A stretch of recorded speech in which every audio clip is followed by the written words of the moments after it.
नमस्कार विद्यार्थी मित्रांनो. श्री नेमिनाथ जैन ब्रह्मचर्याश्रम संचलित श्रीमान पी डी सुराणा कला वाणिज्य आणि विज्ञान कनिष्ठ महाविद्यालय नेमिनगर चांदवड नाशिक. मी प्राध्यापक बागुल भिडी मराठी विषय शिक्षक या नात्यानं प्रथमतः तुम्हा सर्व विद्यार्थ्यांचे अगदी मनापासून अगदी अंतःकरणापासून मी तुमचे सहर्ष स्वागत करतो. कारण की स्वागत करणं गरजेचंच आहे. कारण की ऑनलाईन अभ्यासक्रमामध्ये तुम्ही जे आम्हाला सहकार्य करतात ते आम्हाला अतिशय महत्त्वाचं वाटतं. मित्रांनो, मागच्या वेळेला आपण कथा म्हणजे काय हे आपण नीट समजून घेतलं. त्यामध्ये कथेबाबत आपण माहिती लक्षात घेतली. एका विशिष्ट स्थलकालात पात्रांच्या परस्पर संबंधातून घडलेल्या घटनांचे विशिष्ट हेतूने केलेले उत्कंठावर्धक चित्रण म्हणजेच कथा होय. ही व्याख्या आपण पाहिली. त्या व्याख्येचं सविस्तर विवेचन आपण बघितलं. कथा पूर्वीपासून कशा घडत आलेल्या आहेत, त्या कथेची पूर्वपीठिका, कथेच्या विकासाचे टप्पे, त्याचप्रमाणे त्या टप्प्यांवर ज्या कथाकारांनी कथालेखकांनी महत्त्वाचं योगदान केलेलं आहे ते योगदान देणाऱ्या साहित्यिकांची माहिती कालानुक्रमाने आपण बघितली. कथेचा विकास कसा होत गेला तोही भाग आपण नीट लक्षात घेतला. तसेच ही माहिती घेतल्यानंतर कथेचे जे एकूण घटक आहेत ते घटक आपण लक्षात घेतले.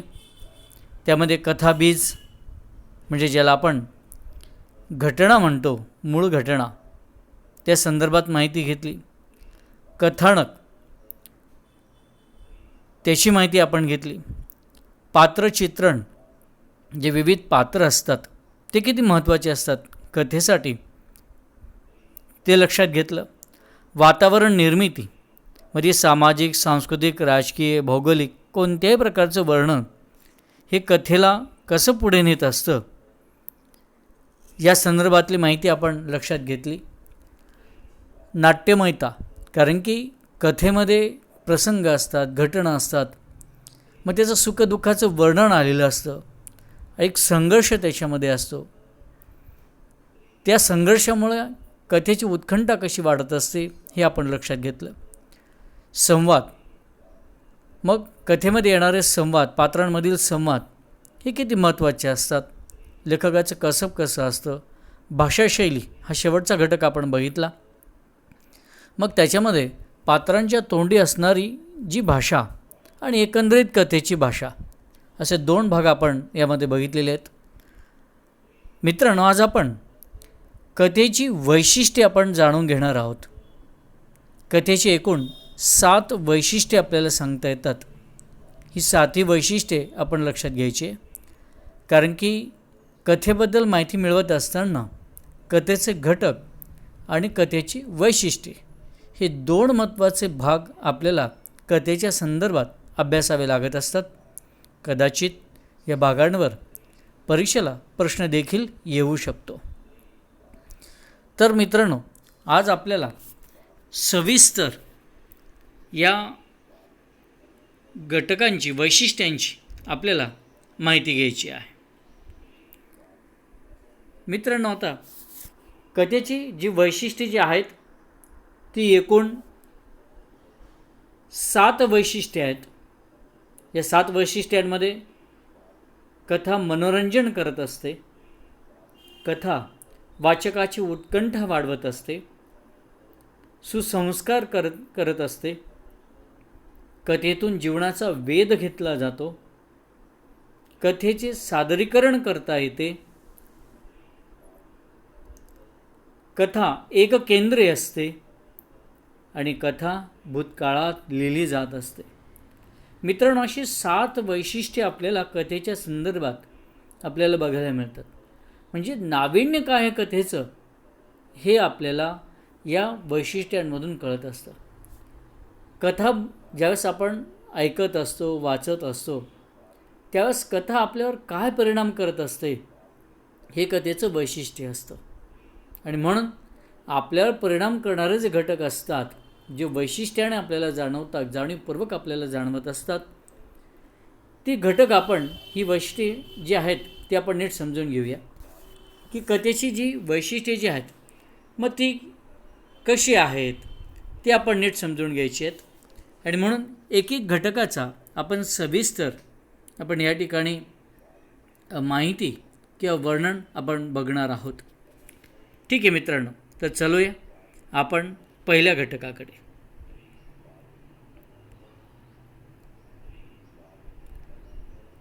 पहिला घटक आहे, पहिलं वैशिष्ट्य आहे कथेचं की कथा मनोरंजन करते. आता कथा मनोरंजन करते म्हणजे नेमकं काय करत असते हे आपण नीट समजून घेऊया. ठीक आहे, कथा मनोरंजन करते, पण नेमकं काय करत असते, कथेतून मनोरंजन कसं होत असतं याबाबत थोडीशी माहिती आपण नीट लक्षात घेऊया मित्रांनो.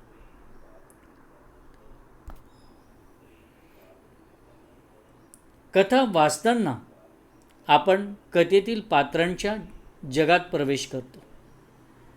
नेहमीच्या ताणतणावांनी भरलेल्या जगाहून वेगळ्या जगात विहार करायला मिळते याचा आनंद होतो. कसं मित्रांनो ते नीट समजून घ्या. आता की कथेमध्ये वेगवेगळे पात्र असतात. आता ते पात्र म्हणजे कोण असतात, तो समाजातूनच घेतलेले ते घटक असतात. म्हणजे ज्यावेळेस लेखक समाजामध्ये वावरत असतो, दैनंदिन जीवनात वावरत असतो, त्याला काही महत्त्वाचे व्यक्तिमत्व त्याला समाजात आढळून येतात.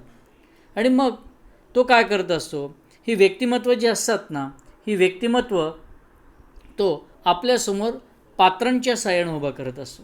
साहजिकच आपल्याला जसे दैनंदिन जीवनामध्ये ताणतणाव असतात तसेच ताणतणाव हे पात्रांचे पण कथेमध्ये दाखवलेले असतात.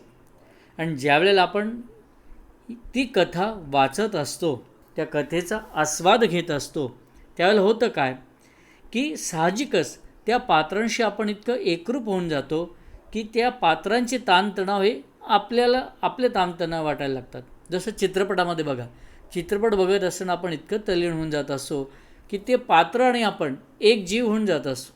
त्याचं सुखदुःख ते आपलं सुखदुःख होऊन जात असतं. आणि असाच काहीसा अनुभव हा आपल्याला कथेमध्ये येत असतो.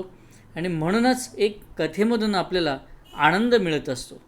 म्हणून इथे सांगितलेलं आहे की कथा विलक्षण मनोरंजक असून तिची खुमारी न्यारी आहे. कथा सर्वाधिक वाचल्या जातात. बरोबर आहे ना, कारण की मनोरंजन करते ती आणि म्हणून आनंद मिळत असतो वाचकाला. म्हणून वाचक कथेकडे हा अधिक वळत असतो. किंबहुना याही पलीकडे काय होतं, काही वेळेला असंही घडतं की माणसाला मनुष्य स्वभावाविषयी अमाप कुतूहल असतं. याचा स्वभाव कसा, त्याचा स्वभाव कसा, हा कसा वागतो हे समजून घेणं आपल्याला अधिक आनंददायक वाटतं. आणि कथेमध्ये असे मनुष्य स्वभावाची काही पात्र असतात. साहजिकच त्यांचा ज्यावेळेस आपला परिचय होतो ना, मग त्यांची स्वभाव वैशिष्ट्ये आपण ज्यावेळेस कथेतून जाणून घेत असतो तर साहजिकच आपल्याला कथा वाचताना अधिक आनंद आपल्याला मिळत असतो. काही कथा मुळातच विनोद निर्मितीसाठी लिहिलेल्या असतात. ती विनोद, जसं दमा मिरासदारांची मागच्या अभ्यासक्रमामध्ये होती भूताचा जन्म. म्हणजे अशा ज्या कथा असतात की त्या विनोदीच असतात. साहजिकच आहे, त्या कथा तुम्ही ज्यावेळेस वाचाल, त्याचा आनंद घ्याल, तर तुम्हाला त्यातून तुमचं मनोरंजन होणारच आहे. म्हणून कथा ही मनोरंजन करत असते, म्हणून कथा जास्त वाचल्या जात असतात मित्रांनो. आणि अशा ज्या कथा असतात ह्या दिवाळी अंकात बऱ्याच वेळेला प्रसिद्ध होत असतात. म्हणून दिवाळी अंकामध्ये त्यांना मानाचं स्थान मिळालेलं असतं. आणि पूर्वी एक काळ होता ज्यावेळेस टी व्ही वगैरे जास्त नव्हते, तर त्यावेळेला वाचनावर जास्त भर दिला जात असायचा. म्हणून वर्तमानपत्रांमध्ये दिवाळी अंक विशेष येत असायचा. आणि अशा दिवाळी अंकांमध्ये मग त्यावेळेला ह्या कथा प्रसिद्ध होत असायच्या आणि म्हणूनच असे दिवाळी अंक हे सर्वसामान्य लोकांसाठी एक पर्वणीच ठरत असते. किंबहुना टी व्ही, संगणक इत्यादी आधुनिक साधने अस्तित्वात आली तरी पण कथेला अधिक मान आहे. बरोबर आहे. त्याचं कारणच असं आहे की जरी टी व्हीमधल्या मालिका असतात पण या मालिका कुठून येतात हो? तर ह्या मालिका ज्यावेळेस येत असतात ना, तर या मालिका यांच्या पटकथा लिहिलेल्या असतात. लेखक वर्ग जो असतो तो आपल्याला त्यांना जे आलेले समाजात वावरताना जे अनुभव असतात तेच समाजातलं प्रतिबिंब, ते माणस, पात्र, वातावरण निर्मिती, घटना यांच्या साहाय्याने तो कथेतून मांडत असतो आणि मग ती कथा तयार होत असते. आणि अशी पटकथा टी व्हीमधल्या मालिकांची पटकथा ही लेखक लिहित असतात. आणि म्हणूनच जरी संगणक किंवा टी व्हीवर अशा आपण मालिका बघत असतो तरीसुद्धा या मालिकांच्या कथा लिहिलेल्या गेलेल्या असतात. म्हणून कथेचा मान जरी विविध चॅनल्स आलेत तरीसुद्धा कथेचा मान हा कमी झालेला नाही आहे मित्रांनो. आजही सर्वांना हवीशी वाटते ते तिच्या मनोरंजकतेमुळेच. लहान मुले तर गोष्टींसाठी मोठ्यांना भंडावून सोडतात म्हणजे काय, त्रास देतात असा त्याचा अर्थ होत असतो. त्यांच्या मागे लागतात. खरोखर ना, आता आपण लहानपणापासून कथा आपण ऐकत असतो. लहानपणी आपल्याला आपले आजोबा आजी आपल्याला झोपवताना आपल्याला साहजिक कथा सांगत असतात. किंवा दिवसभरामध्ये आपल्याला केव्हा तरी आपल्याला आठवण आली की आपण म्हणतो की आजोबा आजींना की आम्हाला कथा सांगा म्हणून. मग त्या वेगवेगळ्या कथा सांगतात. काही दंतकथाही असतात त्याच्यामध्ये की एका पिढीकडून दुसऱ्या पिढीकडे सांगत गेलेलं असतो आपण. अशा प्रकारच्या कथा त्याच्यामध्ये असतात. पण काही अशा कथा असतात की ते आईवडिलां त्यांच्या आयुष्यामधले जे प्रसंग असतात ते आपल्याला रंगवून सांगत असतात. पण त्या कथा आपल्याला मनोरंजन करत असतात, आनंद देत असतात. म्हणून लहान मुलं जी असतात ना, ती अशा मोठ्या लोकांच्या पाठीमागे लागत असतात की आम्हाला कथा सांगा म्हणून. आणि लहान मुलं जेवढे आनंद घेत असतात ना, तेवढे वृद्ध माणसंसुद्धा घेत असतात, प्रौढ घेत असतात, तरुण घेत असतात. कथा ही अशा प्रकारची असते ना की ती कोणत्याही वयोगटाला हवीशीच वाटत असते. मग ते तरुणपणातले असो, लहान मुलं असो, आबालवृद्ध असो, कोणी का असेना, प्रत्येकाला कथा हा प्रकार आवडत असतो. म्हणून साहजिकच कथेकडे येणारा प्रेक्षक वर्ग हा अधिक आहे मित्रांनो. तर हे कथेचं पहिलं वैशिष्ट्य आपल्याला सांगता येईल. आता वळूया आपण कथेच्या दुसऱ्या वैशिष्ट्याकडे. की दुसरं वैशिष्ट्य कोणतं, की कथा सुसंस्कार करतात. बरोबर मित्रांनो, कथेंमधून सुसंस्कार हे होत असतात. मग हे कसे होत असतात त्याची माहिती आपण थोडीशी जाणून घेऊया. कथेमध्ये पात्रे असतात, ती वास्तवातील माणसांसारखीच दाखवलेली असतात. त्यांच्या वागण्यातून, बोलण्यातून, घटना प्रसंगातून चांगल्या मूल्यांचे महत्त्व अधोरेखित केले जाते. चांगली मूल्ये व वाईट मूल्ये यांच्या संघर्षात चांगल्या मूल्यांचा विजय होताना दाखवलेला असतो. बरोबर मित्रांनो, की कथा ह्या सुसंस्कार करतात ना. मग सुसंस्कार कशा करतात कथा, तर ते आपण नीट समजून घेऊयात. कथेमध्ये तर मनोरंजन तर होतच असतं, पण संस्कार करण्याची पण ताकद असते. कथेमध्ये वेगवेगळी पात्र असतात की दैनंदिन जीवनामधलीच पात्र असतात.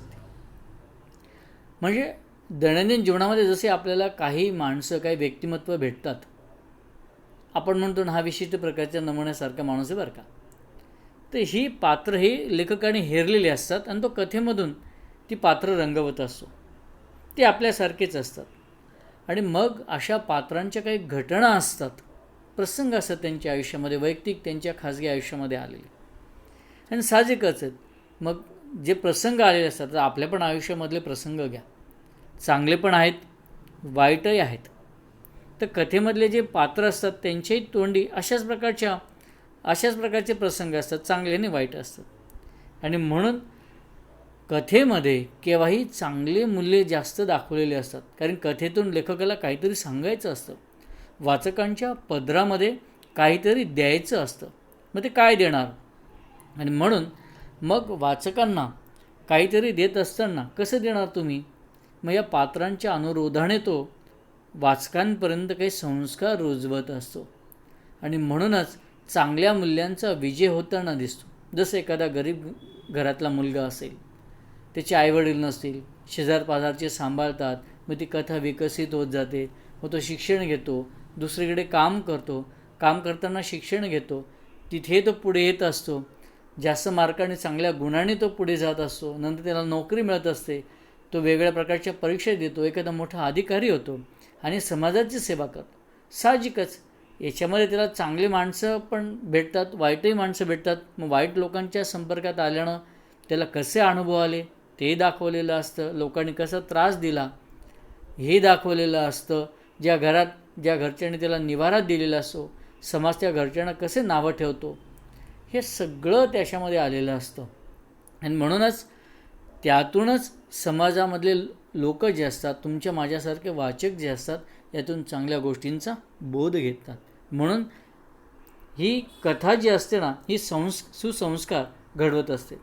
तसेच कथेमधून आपल्याला काही प्रेरणा मिळतात, स्फूर्ती मिळते, काही चांगल्या प्रकारचं ज्ञान मिळतं, काही बोधही मिळतो, चांगले मानवी माणुसकीची मूल्ये मिळत असतात. जसं आता मी मगाशी तुम्हाला सांगितलं की त्या लहान मुलांना निवारा दिला, जवळ केलं, सत्य, समता, न्याय, कदाचित एखाद्यावर अन्याय होत असेल अशी कथा असेल आणि शेवटी त्याला न्याय दाखवला जात असतो त्या गोष्टीमधून, त्या कथेमधून, त्या कहाणीमधून.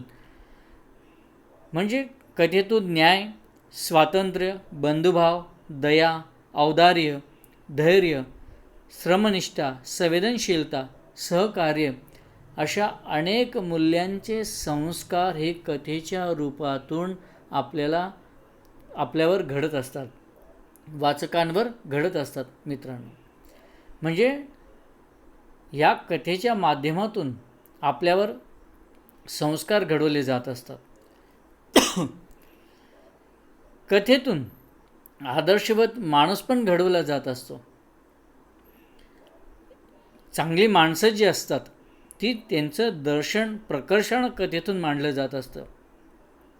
कथेतून सामान्य माणूस आभाळा एवढा मोठा कसा होऊ शकतो हे वाचकांच्या मनावर कथेद्वारे बिंबवता येते.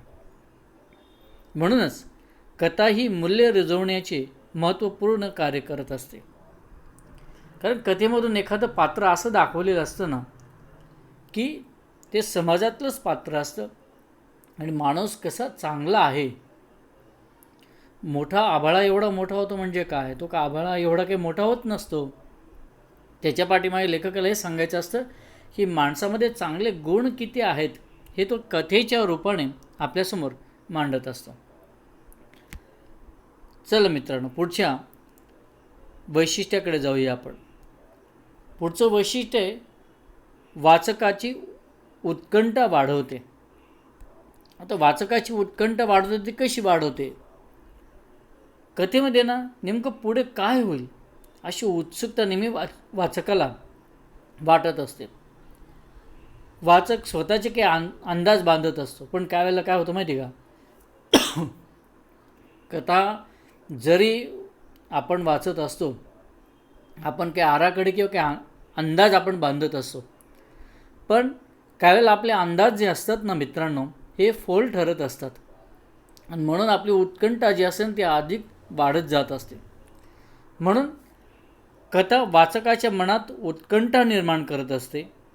जसजसं कथानक पुढे जात असतं ना तसंच आपल्याला वाटतं आता पुढे काय होईल, नेमकं काय होणार आहे.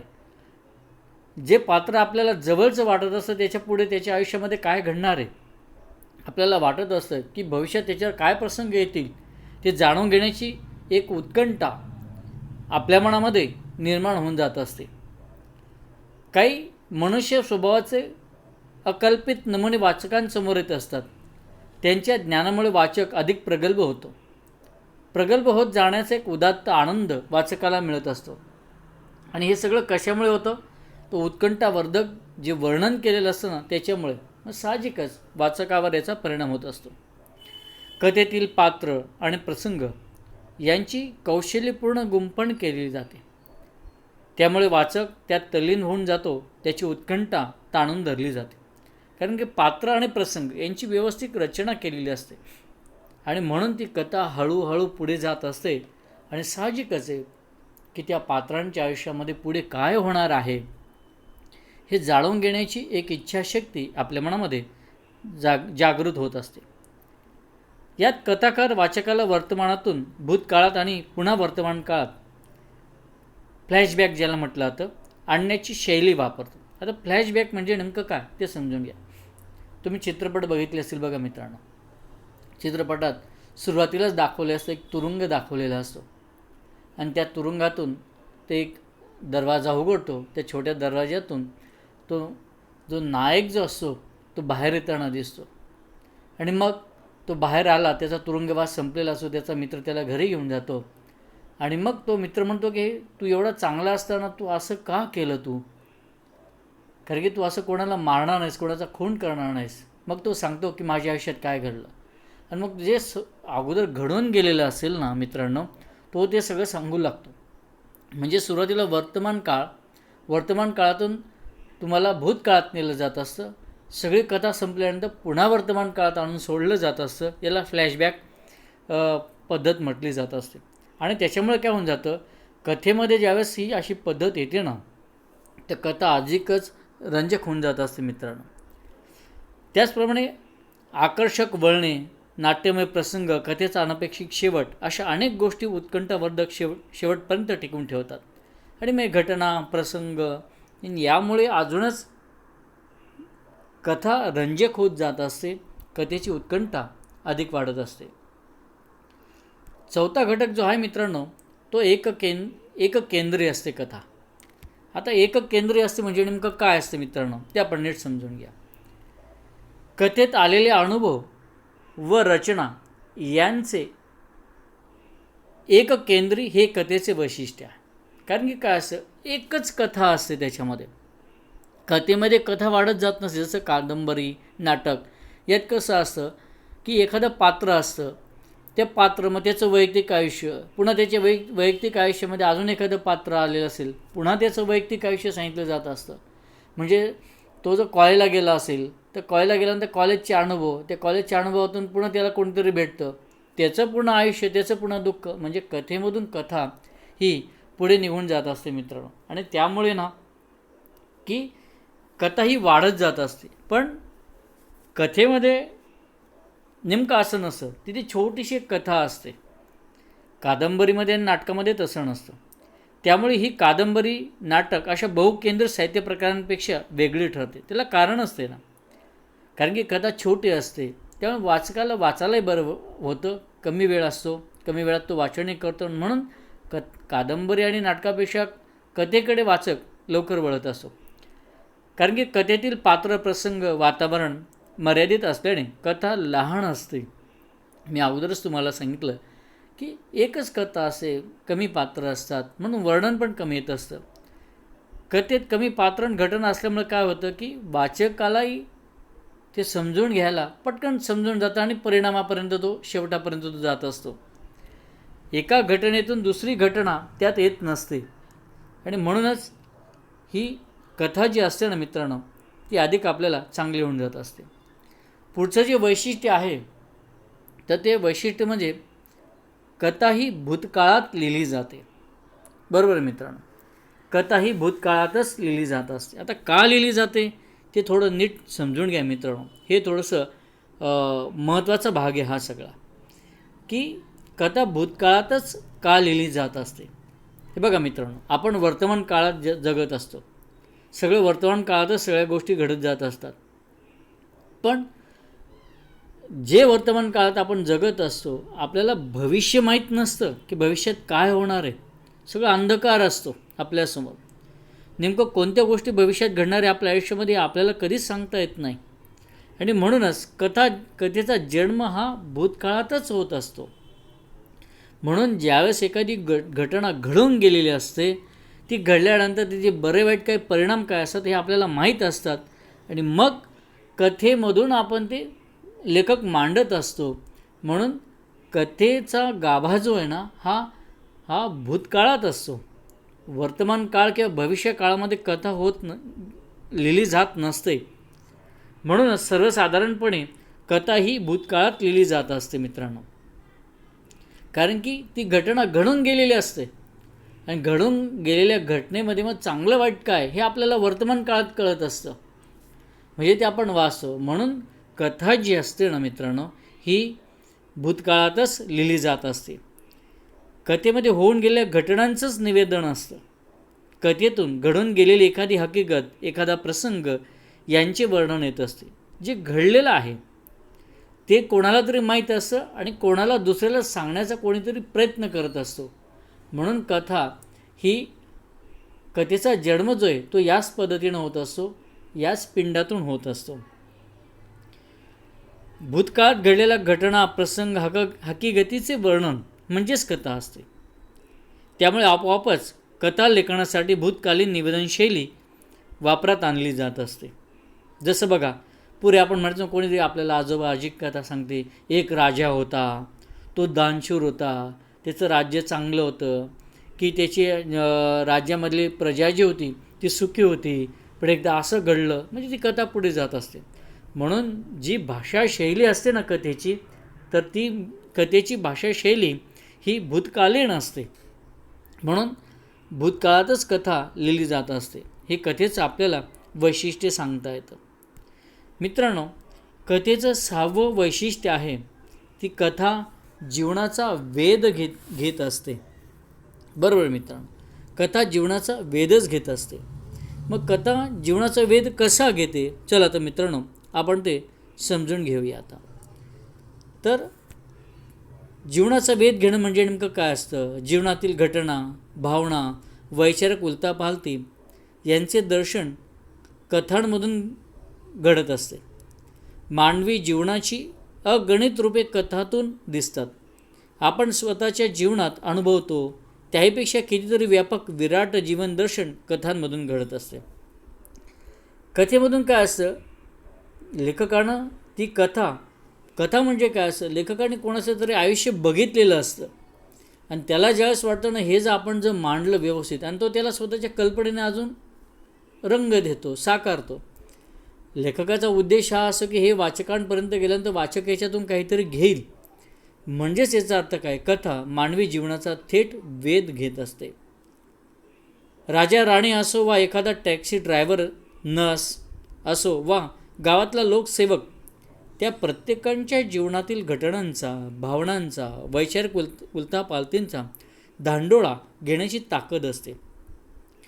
आपल्या सभोवताली, लेखकाच्या सभोवताली अनेक प्रकारची लोक असतात. मग कोणी डॉक्टर असेल, कोणी नर्स असेल, एखादा कलाकार असेल, एखादा लोकसेवक असेल, एखादा आमदार असेल, किंवा एखादा समाजसेवक असेल, एखादा किराणा दुकानदार असेल, एखादा भाजीपाला असेल, एखादा किराणा दुकानाचा मालक असेल, कोणी कसं, एखादा शिक्षक असेल. अशी वेगवेगळी पात्र त्याच्या सभोवताली असतात आणि या पात्रांमधूनच, यांच्या चांगल्या वाईट प्रसंगातूनच, विचारातूनच लेखक काहीतरी घेत असतो आणि कथेच्या रूपानं तो आपल्यासमोर मांडण्याचा प्रयत्न करत असतो. कथेत कोणत्याही पात्राच्या जीवनाचा वर्जन असतो. कथेत सगळ्या प्रकारचे पात्र असतात. म्हणजे चांगलेही पात्र असतात आणि वाईटही पात्र असतात. त्याला असं विशिष्ट मर्यादा नाही की चांगलीच पात्र घेतली पाहिजे लेखकानं, असं काही नाही. वाईटही पात्र त्याच्यामध्ये असतात, ज्याला आपण खलनायक म्हणत असतो. खलनायकाची भूमिका म्हटली की अनेक प्रकारचे लोक असतात, अनेक प्रकारचे असतात. मग समाजामध्ये आपल्याला जे वाईट प्रसंग आपल्याला अनुभवायला मिळतात किंवा आपण ऐकलेले असतात कोणाच्या तोंडून तरी, मग वाईट प्रसंगांमधली जी माणसं जी असतात ना ती खलनायकच असतात. म्हणून कोणतं पात्र घ्यावं लेखकानं याला अशी मर्यादा नाही आहे, चौकट नाही आहे मित्रांनो. आणि ही कथा जी असते ना ही लहानपणापासून आपण ऐकत असतो. म्हणून चिव काऊच्या रूपानं ती प्रवेश करते आणि आयुष्यामधले चांगले वाईट प्रसंग आपल्या आयुष्यामध्ये कथा ही मांडून जात असते मित्रांनो. म्हणून कथा नेहमीच आपल्या जीवनाचा वेध घेताना दिसत असते. आपल्या जीवनावर, आपल्या आयुष्यावर कथा नेहमी काहीतरी बोलून जात असते. आता शेवटचं वैशिष्ट्य आपण बघूया मित्रांनो. ते वैशिष्ट्य म्हणजे कथेचे सादरीकरण करता येते मित्रांनो. सादरीकरण म्हणजे काय? म्हणजे ती श्रवणीय असते, ती लोकांसमोर मांडता येते आपल्याला, तिचं कथाकथन करता येतं मित्रांनो.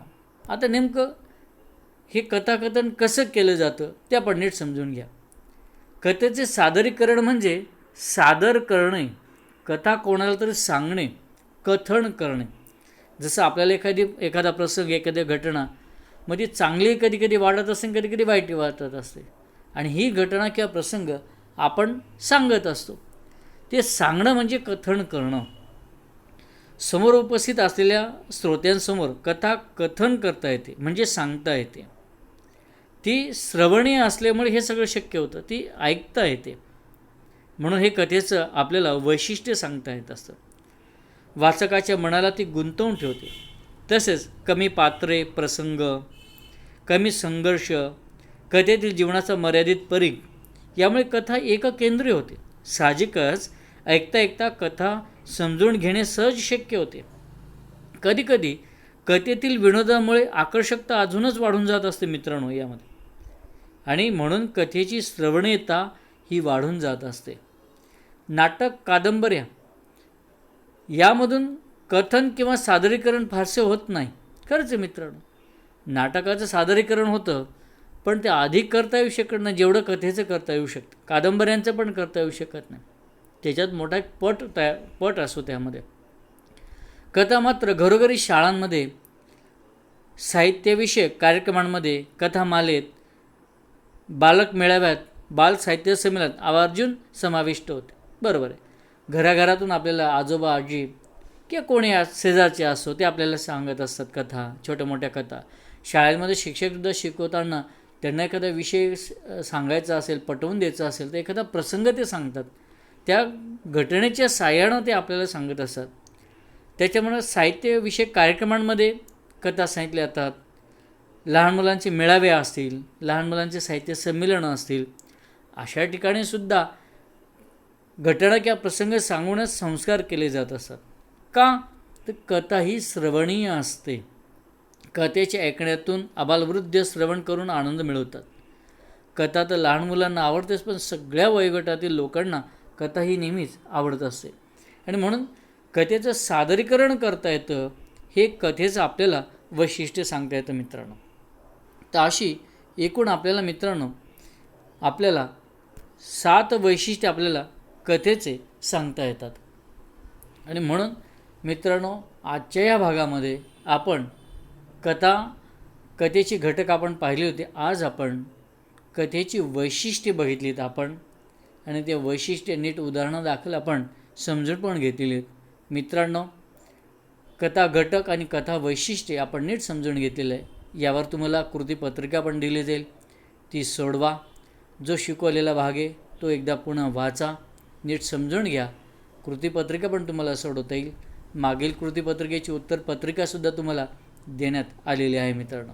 तर मित्रांनो, तुम्हाला सगळा भाग समजला असेलच. मी पुन्हा एकदा तुमची रजा घेतो. तुमचे सर्वांचे पुन्हा एकदा धन्यवाद मित्रांनो.